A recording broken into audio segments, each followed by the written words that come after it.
Donc bonjour à tous, bienvenue sur la chaîne de Roule Raoul Auto-École en ligne. Aujourd'hui on est avec notre ami Kevin de Ça Roule Raoul. Alors faut pas confondre, il y a Roule Raoul et Ça Roule Raoul.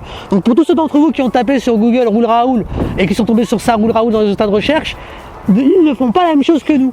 Ils sont dans la continuité de ce qu'on fait, mais ils ne font pas la même chose. Ils ont volé notre nom. Ça, on vous le dit pas pour la petite histoire. Tu l'as volé. Alors, je te jure, infogreffe, allez, à l'attaque. Non, blague à part. Du coup, en fait, donc Roule Raoul est une auto-école en ligne pour ceux qui ne connaissent pas aujourd'hui, qui nous rejoignent. Et Kevin, lui, il est CEO de Ça Roule Raoul, c'est le fondateur, avec son associé Sofiane qui n'est pas présent parmi nous aujourd'hui. On te passe le bonjour Sofiane si tu regardes la vidéo ultérieurement. Et en fait, Kevin, lui, c'est un accompagnateur. En fait, il est spécialiste en vente de véhicules. Donc il a deux casquettes chez Ça Roule Raoul. On vous vend une voiture qui est déjà dans leur package, en fait, dans leur portefeuille de véhicules. Mais aussi, et ça c'est génial, on a fait d'ailleurs une première vidéo là-dessus, je vous invite à regarder sur le lien juste au-dessus. Il vous accompagne pour expertiser un véhicule que vous souhaitez acheter. Et ce qui est génial, c'est qu'ils se rémunèrent sur la vente seulement quand ils ont négocié le tarif de la voiture. Donc dans un premier temps, Kevin, tu me dis si je me trompe, c'est que, et en même temps je suis en train de faire son intro là, je suis en train de parler à sa place. Faut que tu arrêtes Nassim. Bon, tu sais quoi, non, j'ai mieux. Tu vas te présenter et tu vas nous présenter précisément ce que tu fais. Allez, go. Donc, bonjour à tous, je m'appelle Kevin. J'ai cofondé effectivement Ça Roule Raoul. Et donc Ça Roule Raoul, c'est un service d'accompagnement et de conseil à l'achat de véhicules d'occasion. Donc comme le disait Nassim, dans l'idée, on vous accompagne dans la recherche de votre véhicule d'occasion et lors de la visite, on envoie un inspecteur, donc un de nos Raoul, qui va vous accompagner afin d'expertiser le véhicule sur plus de 250 points de contrôle. Vous achetez un véhicule en étant rassuré, en sachant exactement ce que vous achetez. Fini les arnaques. Ah, j'aurais pas dit mieux, hein. Heureusement que je t'ai laissé parler. Voilà, et du coup l'idée aujourd'hui les amis, c'est qu'on parte en voiture dans cette superbe Mercedes qui est à côté de nous, que Kevin a apporté pour l'occasion. L'idée c'est de vous donner un peu la vision, de vous dire, vous montrer potentiellement ce que vous pouvez obtenir comme superbe voiture dans quelques années, avec un peu d'expérience en conduite quand même, et avec beaucoup d'argent. Mais aussi en même temps, on va en profiter pour répondre à vos questions, parce que souvenez-vous, pour tous ceux qui nous suivent sur Instagram et sur YouTube, on vous avait posé des questions, et en fait on vous avait demandé de nous faire des commentaires sur les questions que vous aimeriez poser à Kevin. Et en fait c'est très simple, je reprends toutes les questions qui ont été posées en commentaire et on va partir avec Kevin faire un petit road trip là, et en même temps on va répondre à chacune de vos questions. Je vous dis désolé d'avance si jamais j'en oublie, faut pas m'en vouloir les amis, il y en avait beaucoup, donc voilà, je vais faire de mon mieux pour lui poser toutes les questions que vous avez envie de lui poser. C'est même pas moi qui lui demande, c'est vous. Voilà, donc je propose qu'on parte en voiture dès maintenant. Ouais, c'est parti. Allez go, on y va.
Alors, ça roule?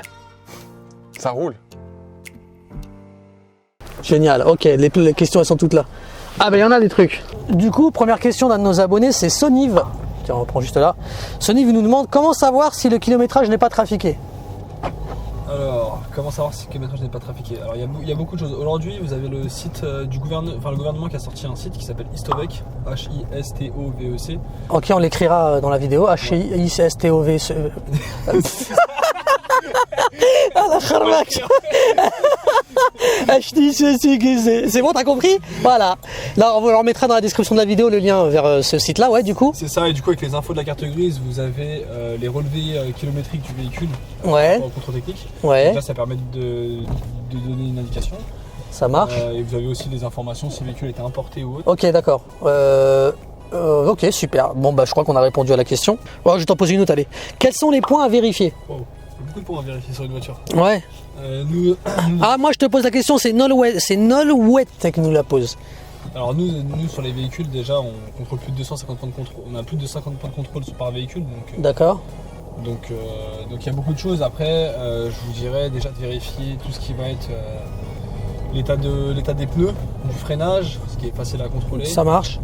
Savoir si le véhicule a été accidenté, donc vérifier un peu au niveau des longerons à l'avant, le bas de caisse. Alors les longerons, pour ceux qui ne savent pas, c'est faut leur expliquer quand même. Donc quand tu parles des longerons, on parle de ce qui est sous le capot, c'est ça? Ouais, c'est ça, les deux barres qui viennent qui sont fixées au oui, châssis, ça y est, je vois, ouais. Par choc. D'accord. Alors c'est pas évident à voir, les amis, ça. Si vous n'avez pas de notion mécanique, c'est pas évident. En gros, c'est les barres qui tiennent le moteur. Et vérifier après tout ce qui va être les niveaux. Donc niveau l'huile, liquide de refroidissement, donc ça marche. Ne chauffe pas. D'accord. Ah, une belle voiture qui a cramé là. Ouais. Putain, elle a complètement cramé la voiture. On va aller la filmer tout à l'heure en off pour vous montrer. Et alors l'autre question de Nolwenn toujours. Vaut-il mieux acheter chez un garagiste? J'en profite les amis, m'en veuillez pas, mais je corrige en même temps vos fautes. Hein. Vaut-il mieux acheter chez un garagiste?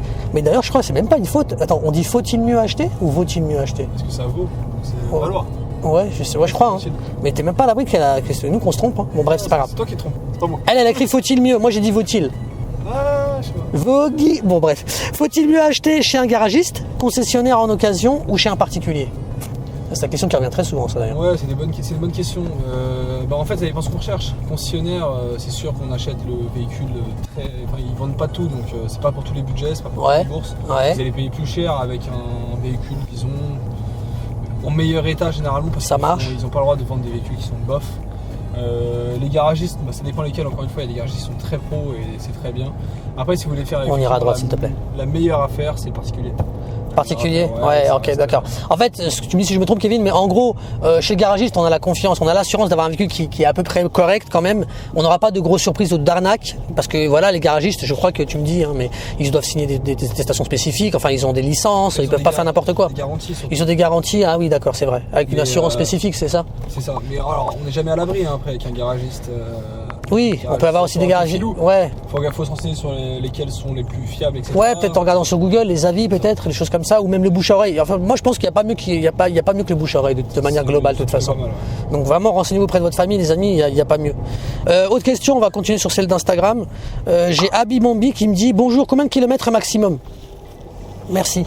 Voilà, c'est pareil, il n'y a pas vraiment de règle pour les kilométrages maximum. Après, en jeune permis, par exemple, je vais vous conseiller d'essayer de ne pas dépasser les 150, 170 000 km. Ouais. Mais encore une fois, c'est pas une règle. En fait, ce qu'il faut se dire, c'est l'entretien. L'entretien qui est entretenu chaque année, régulièrement, avec une facture à l'appui, etc. Franchement, même s'il a 190 000 km, c'est pas un problème. J'ai une question là, Kevin, elle me fait rigoler parce qu'en fait le mec qui la pose, même son pseudo en fait, il est en rapport à la question. No Limit 100. Alors salut à toi No Limit 100 si tu nous regardes. Il me dit un jeune conducteur peut acheter une Golf 5. Golf 5, oui. Ouais. S'il y a le budget, mais après... on va prendre la N104 un petit peu. On va prendre une petite voie rapide, ouais. Alors ouais, Golf 5 c'est possible, mais dans ce cas-là, il faut aller viser des petits moteurs. Ce que je vais conseiller, c'est les petits moteurs essence. Ouais. Les petits moteurs FSI. C'est pas un plaisir de conduite après, du coup. Par contre, c'est des bons moteurs fiables. Et en termes d'assurance, ça passe parce que ça sera pas trop, ils ont pas trop de chevaux.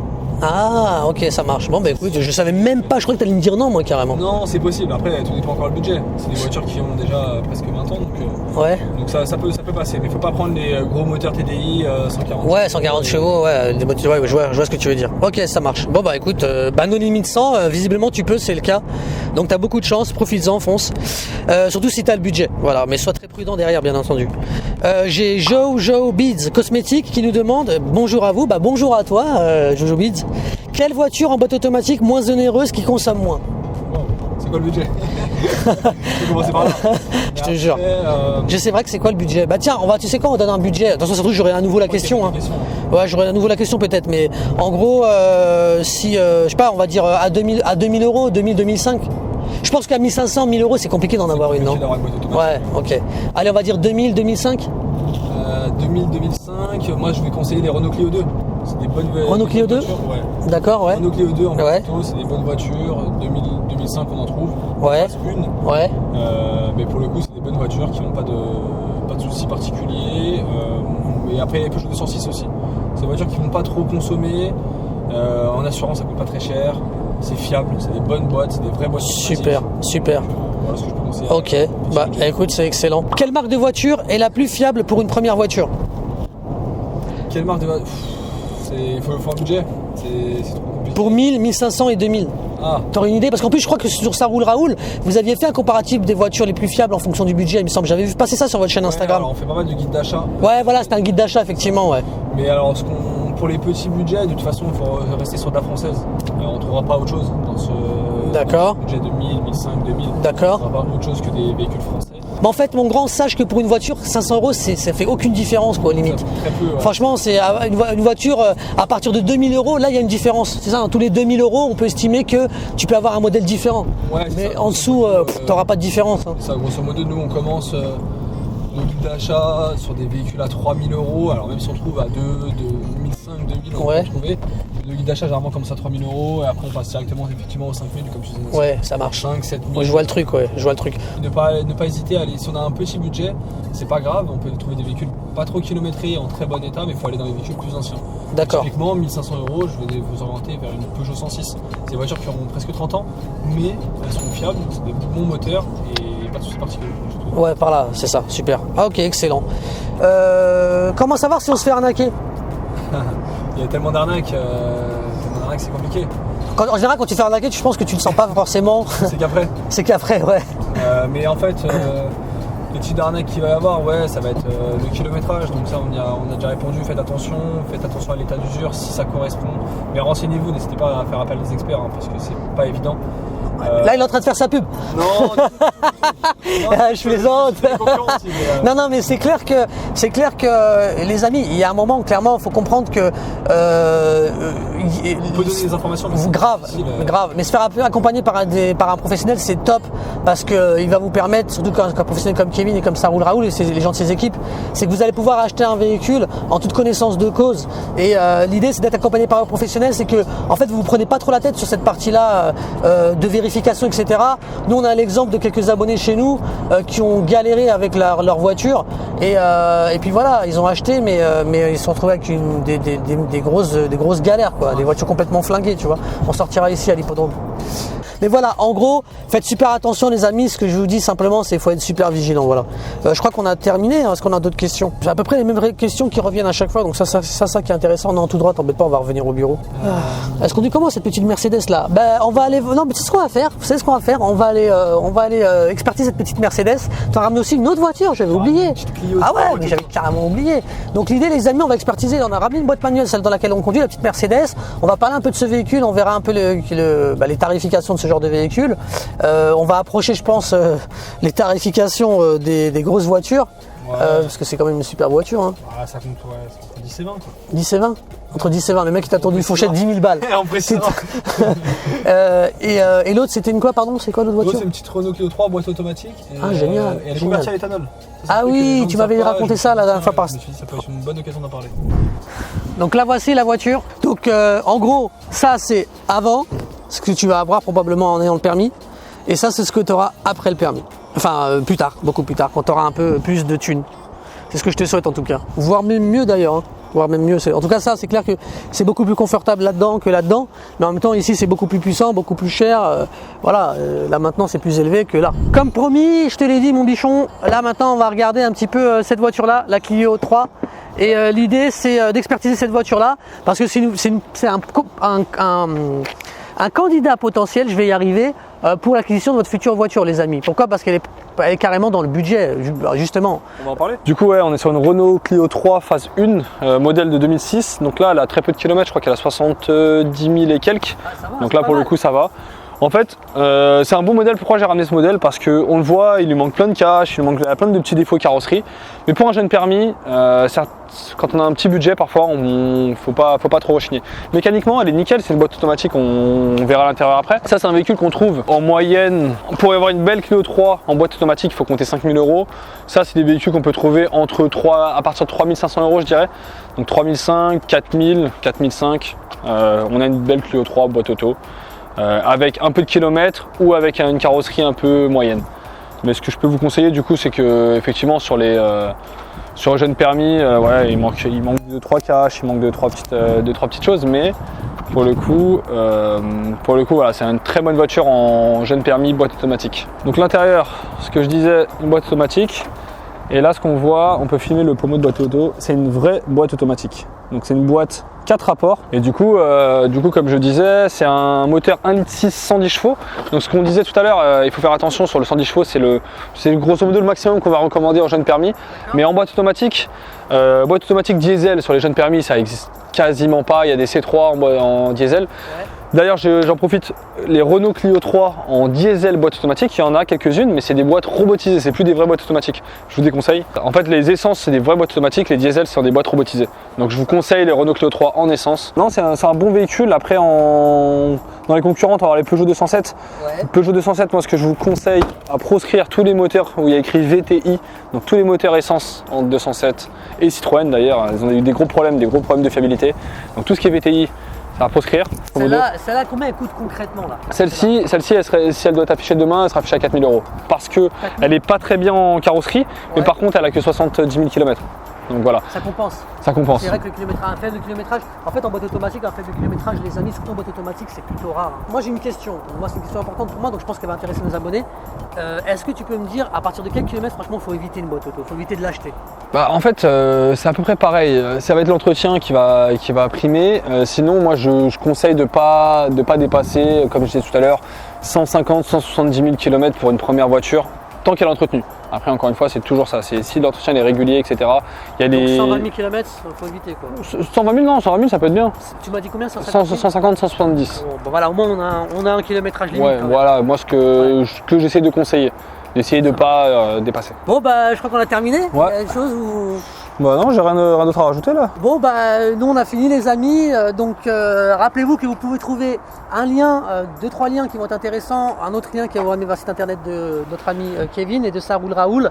On va vous mettre aussi un lien vers sa chaîne, tant qu'à faire. On donne pas mal de conseils. Ouais, voilà, ouais. Et peut-être même 2-3 foires aux questions, 2-3 liens de foires aux questions qu'on va ajouter dans la description de cette vidéo là, qui vont peut-être répondre à des questions qu'on avait tout à l'heure en voiture, peut-être pour que ceux qui veulent approfondir un peu leur connaissance et qui sont sur le point d'acheter une voiture, c'est le moment pour vous de regarder ça et de vous intéresser. Et puis voilà, et puis sinon je vous dis, n'oubliez pas, si vous passez votre permis de conduire, passez-le avec Roule Raoul Auto École. Le lien dans la description et le lien avec notre site internet, je vais y arriver, dans la description de notre chaîne. Ok, donc Roule Raoul Auto École, c'est le code de la route et le permis de conduire, ou le pack code plus permis. Ok, on est présent sur Lyon, Paris et Marseille et Lille pour le moment. N'hésitez pas à vous abonner sur la chaîne YouTube, bien entendu. Cliquez sur la cloche pour être informé des nouvelles notifications pour les prochaines vidéos qui arrivent. Et n'oubliez pas de nous suivre sur tous nos réseaux sociaux. Voilà. Merci à toi Kevin. Merci à toi. Moi je vous dis à très vite. Prenez soin de vous. À bientôt. Ciao.